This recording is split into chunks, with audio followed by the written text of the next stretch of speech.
Hi everybody.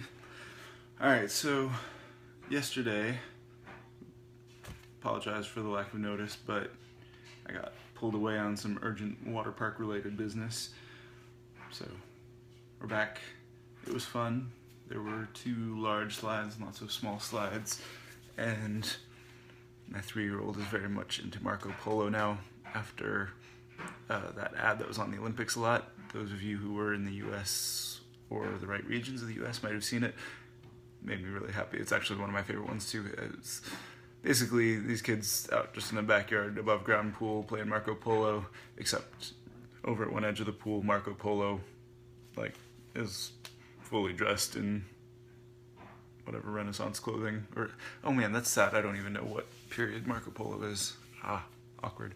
Anyway, but he's dressed in fancy period clothing, standing waist deep in the pool, and answering in very confused Italian, "Io sono Marco Polo, ragazzi, sono qui." Well, they all shout his name. And I think what made it especially good was right at the very end, after the ad does its little call to action thing, it clips back and he's catching on and he realizes it's a game and starts playing with him. So he's just like, "Polo, Polo."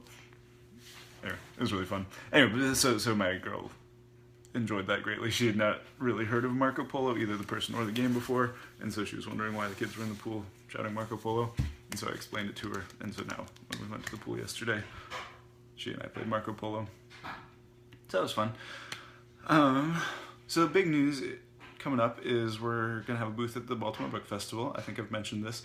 The books are starting to come in.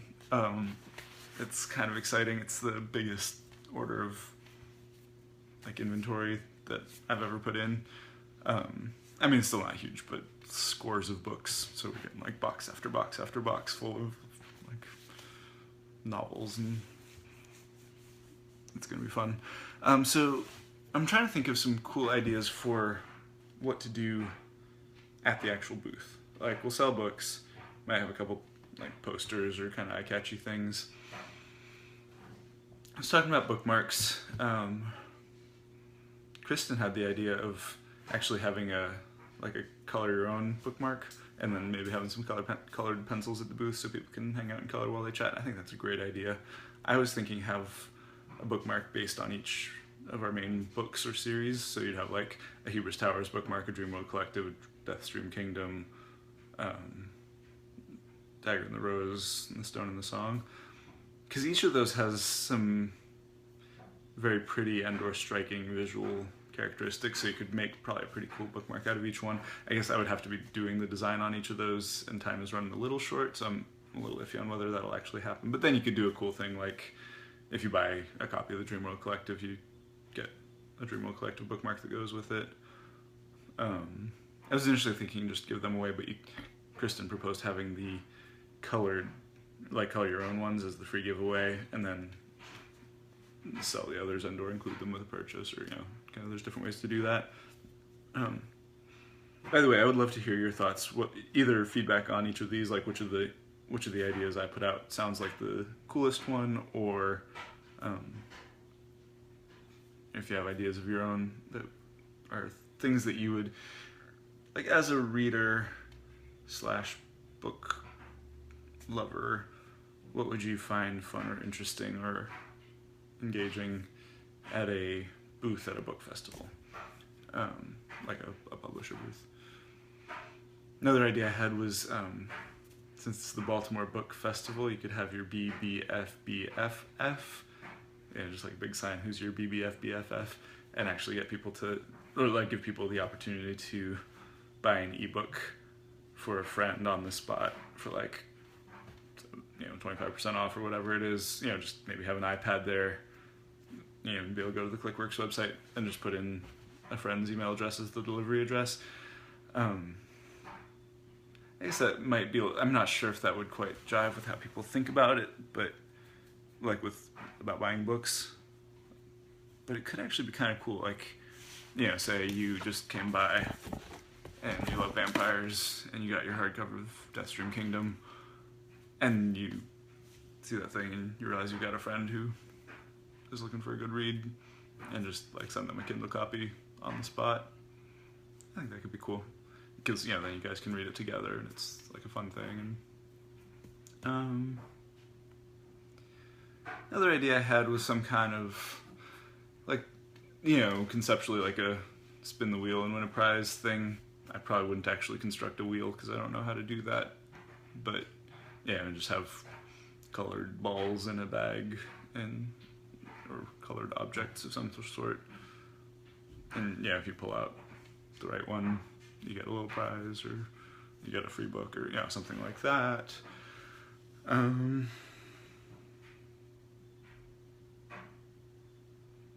Had one idea of, this is kind of going back to the book friend idea. If you just sign up for like a book buddy, essentially, like just say I like sci-fi and I live in Baltimore, and then you find all the people who like, and here's my email address, and then just pair people up and say like, here's another person who likes sci-fi in your area. You guys should go grab coffee sometime and talk about books. Again, I'm not sure like how much would really come from that, and it might be a lot of messing around to make it actually work well. So I'm not as convinced on that one, but it's fun because it's not just like a, hey, buy our books. It's actually helping people. It promotes the things we care about, the human connection and the love of stories, and it gives people a little variety and possibly a chance to get new recommendations and things. So that's some of the stuff that I'm thinking about these days. And still so much, like, just logistically to think through. Like, I've got to figure out payment processing on the spot. I mean, I'll probably get one of those little swipey things so that I can take credit cards through my phone. Which, again, like, so the real thing here, though, is, it's a lot of thinking, it's a lot of messing around. There are many angles to cover. But I love living in the future. Like, I love the fact that right now I can just, like, basically be building a publishing company for real, and have boxes of hardcovers and paperbacks with gorgeous covers like this showing up on demand, and then I can like just get somebody to send me a free little dingus that plugs into my phone that lets me take credit cards just on the fly. And it's like so many infrastructural and logistical things have become so much simpler, even just in the last like 5-10 years, and it just revolutionizes everything. So I guess that's a kind of chase your dreams sort of moment. Like, you got to have some skills, you got to figure out a lot of things, but even in the figuring out of all the things, the internet is invaluable. Like, Google is my constant companion now. I'm just always looking up, like I need to figure out author contracts, so I go look up author contracts on Google, and it turns out and then there's like, I haven't gone too deep into this yet, but there's resources for kind of like open sourcey community, like help you out with light legal advice kind of things. There's places like LegalZoom where you can just pay a relatively moderate amount and have an actual lawyer look over your documents and make sure they're not ridiculous. It's like there's so many more resources, so much more accessible, so much cheaper, so much more granular. Like, I don't have to make a print run of 10,000 books in order to publish books anymore. I can buy real ISBNs and get the barcodes, and I realized I was talking with some other, like with some library related friends, and realized I should look into the Library of Congress control numbers too, because that's not something that I've done yet, but again, I probably just can now. So anyway, so it's all super, it's much more democratized now. It's really exciting. And it's kind of fun. So yeah, I'd love to hear what you guys are thinking about. Again, if you have any ideas for what would be cool at the booth. Another thing I was thinking about, which I think I'll skip, is just like t-shirts and mugs and merch. And somebody mentioned that this would make a great, or something like this would make a great ebook reader cover. Like if you just had a Kindle case, if it looked like this, it would be very pretty, which I agree with. Maybe take some of the branding off so it's not just like your Kindle is always my book. Although I wouldn't mind. yeah, it's very like just colorful and eye-catching, and could be a fun thing to come home to. But that'll probably be down the line. I think one of my dreams, and almost certain I'm going to do this at some point, maybe we'll make it coincide with the release of like the full Hubris Tower Season 1 volume, is to have polo shirts where the little thing is just that Hubris Tower is like building slipping off of a waiter holding a plate. If you've read any Hubris Towers, just that cover image. Just make it a tiny little embroidered silver one. I think that'd be really cool. Yeah. In other news, continuing to develop ClickWorks Audio, clarifying a couple of the potential podcasts and working through some of the logistics on that. I'm hoping actually to get onto a kind of new beta podcasting platform called Fireside. They were originally Fireside.io, I think now Fireside.fm, but it's put together by Dan Benjamin, whom I really admire. He's a kind of podcasting pioneer / just really good at it, and has built a network over the last few years but he's like super legit, knows what he's doing, has full-time employees, lots and lots of podcasts, makes a good living off of it, kind of podcasting. So he's operating at a whole different scale than I would be for starters. But he and his people have actually started putting together a podcasting platform that streamlines a lot of the stuff and gives you more analytics and makes it easier to tell kind of like how well, if you've got like sponsorships, you can tell your sponsors how many people actually heard the ad read and, things like that. Not that I necessarily have sponsors at the beginning, but I am really curious to see like how far into a podcast did people actually listen or things along those lines, whereas right now my impression is on most platforms you can just kind of tell how many people played it / downloaded it, and that doesn't necessarily tell you as much about what's really going on. Just kind of get rough numbers of what scale of magnitude you're operating at. So I think that would be cool to get in on.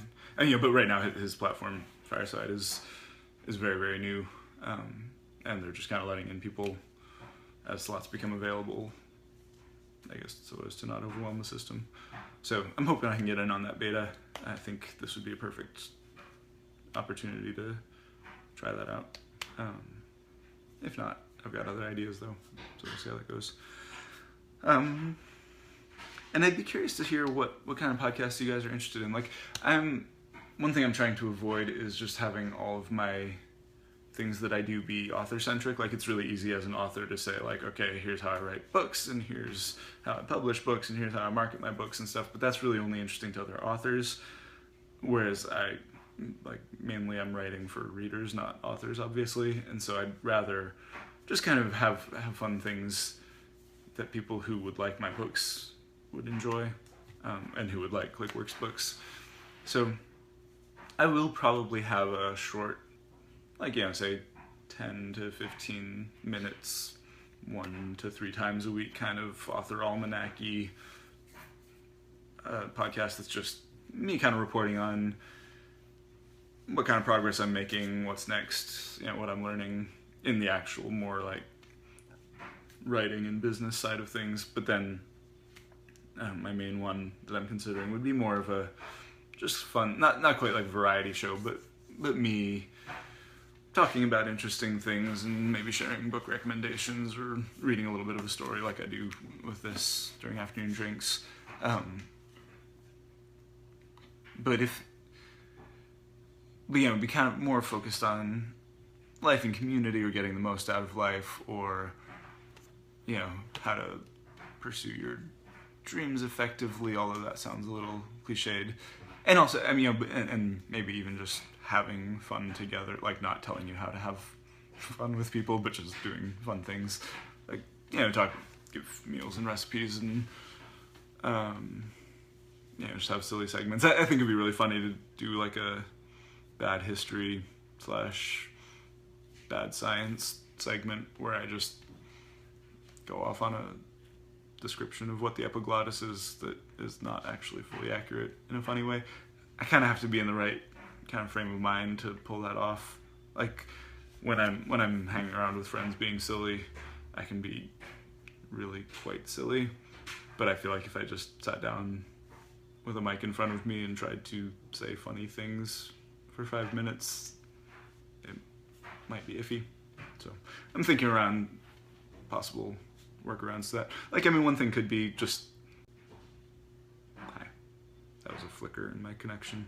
A glitch in the matrix. Anyway, but, you know, instead of just sitting around and, like, recording one podcast that is made up of 5 segments of, like, feasting tips and a book I'm reading and a segment on the epiglottis that's not at all factual and a segment on Marco Polo that's also not at all factual, and then a quick progress update on my next book or something, you know, like, rather than just sit down and do it like that, I could sit down and just record an hour of me riffing on various silly things, and that gives me, 10-15 minutes to warm up, and then I just get in the right frame of mind and hit a bunch of different topics, and then just kind of divide that up into 5-minute segments and drop one. I mean, like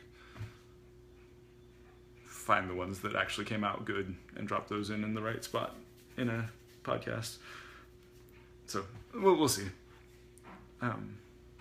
This is all stuff that I'm learning as I go. But if there are things that you'd be interested in hearing about, especially, actually, I would love to do maybe kind of a Q&A. I mean, not just about books and writing, although if that's what people are interested in, that's fine. But if you have things you'd like me to talk about, questions you'd like me to answer, dubious advice a la Hank and John Green. If you haven't listened to that, by the way, Dear Hank and John is a great podcast. Yeah.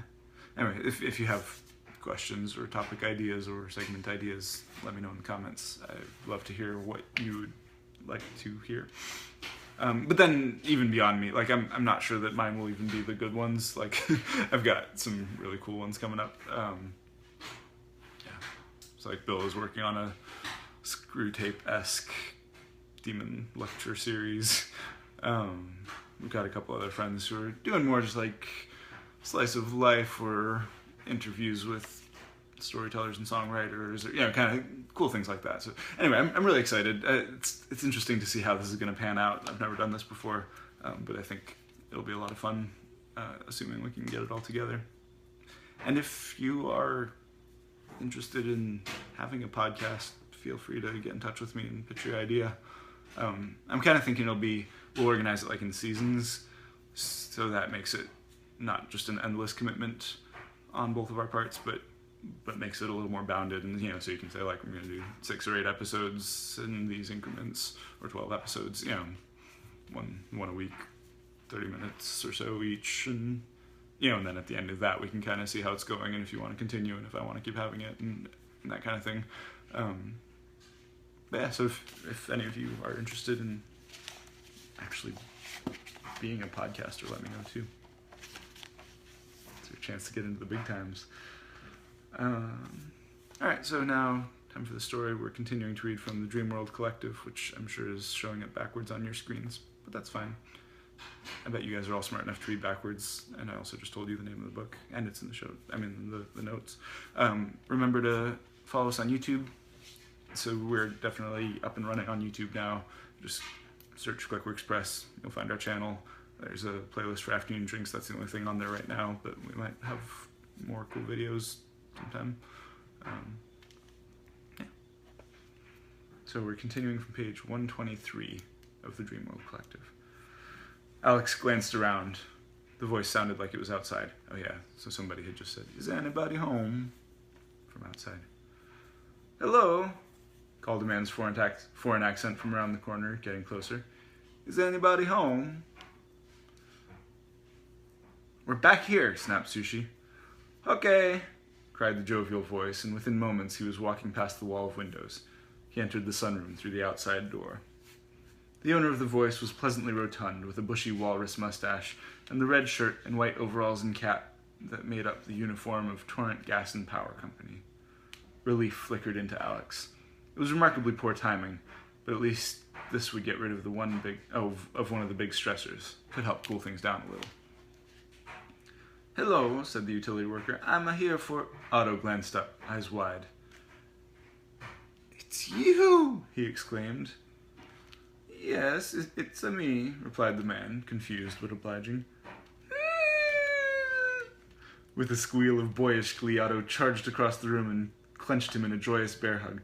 I knew you'd come, he cried, the words muffled by the utility man's chest. The man tentatively gave Otto's shoulder a few fatherly pats. Yes, he quavered.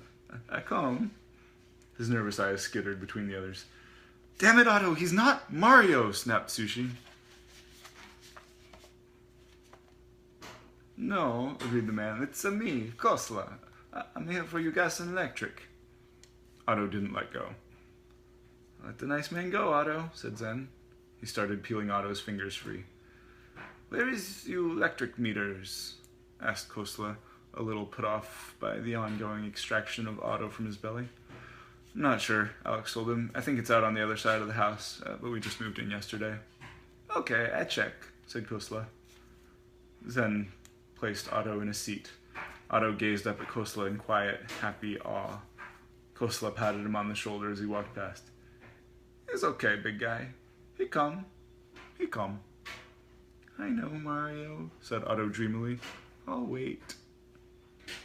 Okay, sorry for disturb everybody. They watched him walk past the long wall of windows and around the other corner. A moment of silence hung in the air. Summer turned to Sushi. Sorry, all I just heard from you was blah blah mouse, blah blah contest, blah blah cockroach, blah blah everybody else's fault. Does that about sum it up? You forgot blah blah look at me and Alex off together getting swoosh. Summer cut her off with a reddening face and warning in her tone. Alex felt the subtext tingling between them, the wordless fighting possible only among sisters, best friends, or long-standing roommates. Ray. Sushi met her eye to eye with a defiant gaze. It was Summer's middle name and Sushi's exclusive possession as a nickname.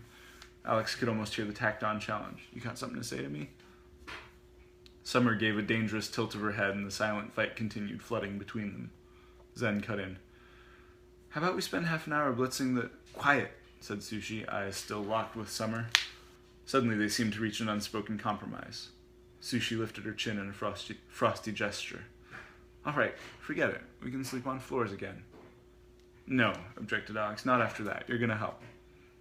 He was working hard to keep his cool, but arbitrariness and manipulation got to him like almost nothing else. Yes, sir, cried Sushi, grinning with malicious chirpiness. Her eyes flicked to Summers again, though she still spat her sarcastic words at Alex. It's so good to have such a strong managerial type telling me what to do. Alex glanced over and, to his surprise, saw angry tears beginning to rise in Summers' face. Whatever, one-trick wonder, she shot back. What happens when the contest is over? Looking forward to that? Sushi paled slightly. Guys, Zen said reproachfully. Come on, seriously? The girls whirled on him. You don't know what this is, Zen, said Summer. Just stay out of it. What, I don't live here anymore? Burst Zen. I can't talk? I'm just the cart horse around here, or what? Sushi snapped back.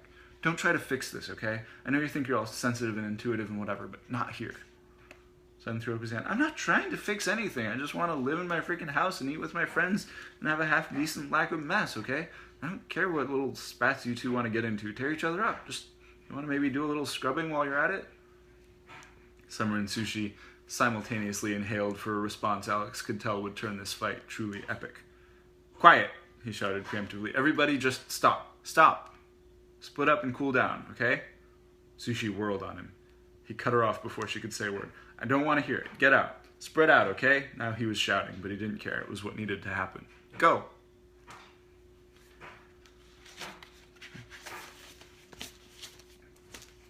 Dun, dun, dun. All right, so that's it for today. I forgot to tell you, but my drink today is Turkish tea.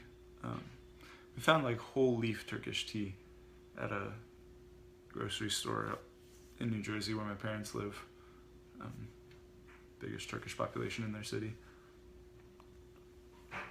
I think I overbrewed it a little bit, and I think it's also maybe getting a little old because I haven't used it in a long time. So I brewed it, and it tasted woody, which is an interesting flavor. Because not unpleasant, but just like sort of distinctly twiggy flavor to it. And then also a little on the dusty side, which I think is just because the leaves are old. But really quite delicious, especially with a little milk and sugar, which you don't usually drink Turkish tea with milk in it, but, you know, who's to know? It's not like I'm broadcasting this onto the internet. Oh. Anyway, thank you guys for joining me. I look forward to hearing any ideas you have, either for things that would be cool to have at the Clickworks booth at the book festival, or things that would be cool to have, or like questions you'd like me to answer, or topics you'd like me to talk about in a podcast. Mark your calendars. September 23rd, Friday, is the day we're going to be at the book festival. And the following month we'll also be having an author panel at the Waverly branch of the Baltimore Library. So keep in touch. Look forward to talking to you guys later. Have a good one.